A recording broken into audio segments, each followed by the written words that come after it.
Aujourd'hui, je vous emmène dans mes valises, direction la Grèce, sur la petite île de Kythnos au large d'Athènes, pour vous parler du régime méditerranéen, qu'on appelle aussi régime crétois. Ce régime est connu pour ses nombreuses vertus, et notamment celle de faire perdre du poids. Je vais le tester pendant 10 jours. Alors, restez avec moi jusqu'à la fin de la vidéo, car vous risquez d'être aussi étonné que moi du résultat.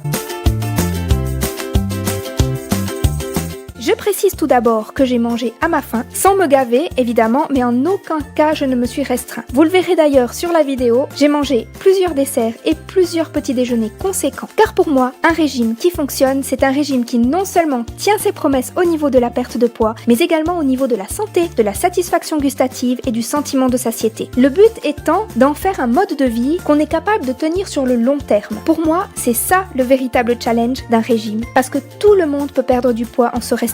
Ces régimes n'ont aucun mérite. Par contre, améliorer sa santé tout en mangeant à sa faim avec plaisir et au final perdre du poids, ça c'est fort. Et c'est seulement en adoptant une hygiène de vie saine sur le long terme qu'on peut y parvenir.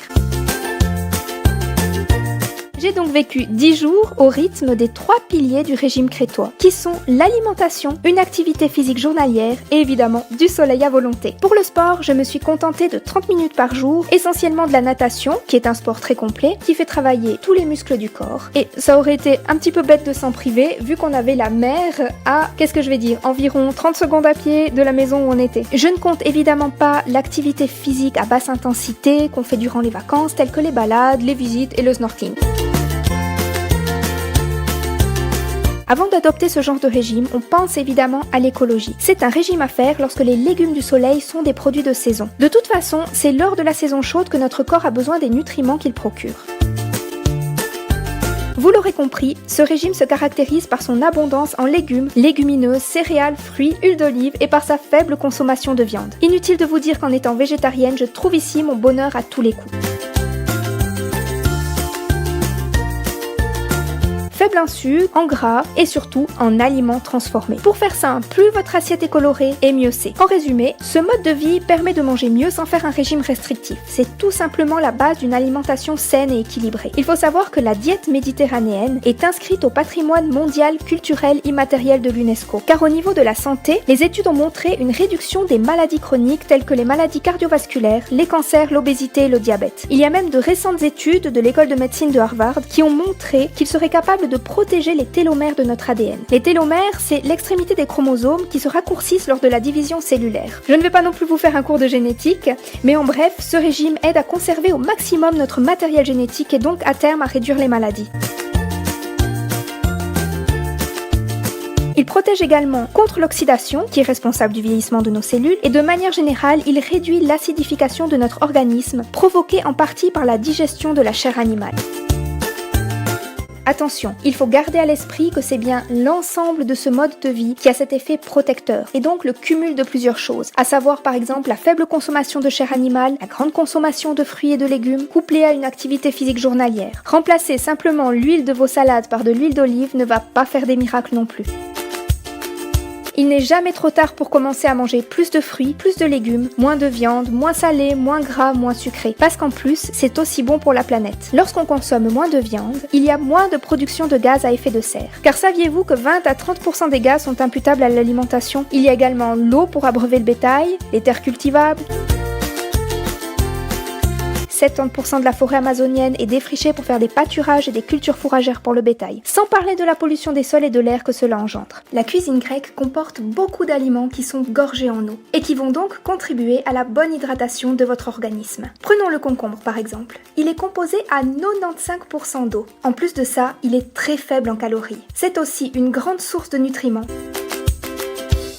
Tous les légumes que j'ai mangés en Grèce comportaient entre 13 et 40 kilocalories pour 100 grammes, ce qui fait d'eux d'excellents aliments minceurs, et qui sont donc à privilégier dans une démarche de perte de poids, car ils sont rassasiants et ils vous apportent beaucoup de micronutriments qui sont essentiels au bon fonctionnement de votre organisme. L'huile d'olive, qu'on aurait tendance à écarter lors d'un régime, vous procurera une sensation de satiété. Et n'oublions pas que l'huile d'olive, comme toutes les autres huiles végétales d'ailleurs, sont une excellente source de lipides comparée à la graisse animale. Si vous n'êtes pas végétalien, vous pouvez également manger de la feta. Ce fromage est très pauvre en matières grasses, mais par contre très riche en protéines.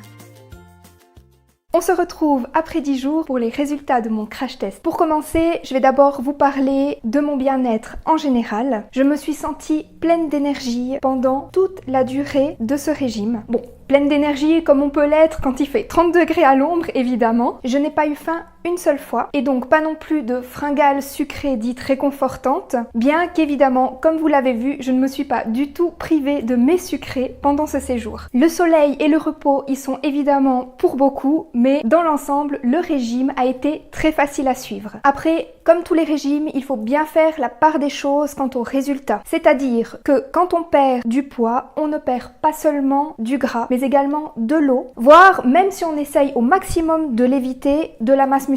Sachant que l'eau de mer et la natation ont un effet drainant sur le corps, l'eau de mer par sa composition saline et la natation par l'effet massant de l'eau sur le corps. On peut estimer que sur la totalité du poids que j'ai perdu, 1/3 est du poids en eau qui a été provoqué par l'effet drainant justement, soit de l'alimentation, soit alors de la natation en mer. Tout en sachant que je ne fais pas naturellement beaucoup de rétention d'eau. Et donc, combien j'ai perdu? Après 10 jours de régime crétois, j'ai perdu environ 1,4 kg en 10 jours. Donc sur du moyen voire du long terme, les résultats peuvent être tout à fait surprenants. De plus, je ne suis pas en surpoids, ce qui fait que j'ai perdu beaucoup moins qu'une personne qui aurait beaucoup de kilos en trop. Donc vous l'aurez compris, pour moi c'est une totale réussite ce régime méditerranéen. Ça prouve bien qu'on peut perdre du poids en mangeant sainement et avec plaisir. Vous pouvez me poser toutes vos questions en commentaire, j'y répondrai avec grand plaisir. N'hésitez pas non plus à vous abonner à ma chaîne, je sors régulièrement des vidéos sur la nutrition et la perte de poids. Si vous avez aimé la vidéo,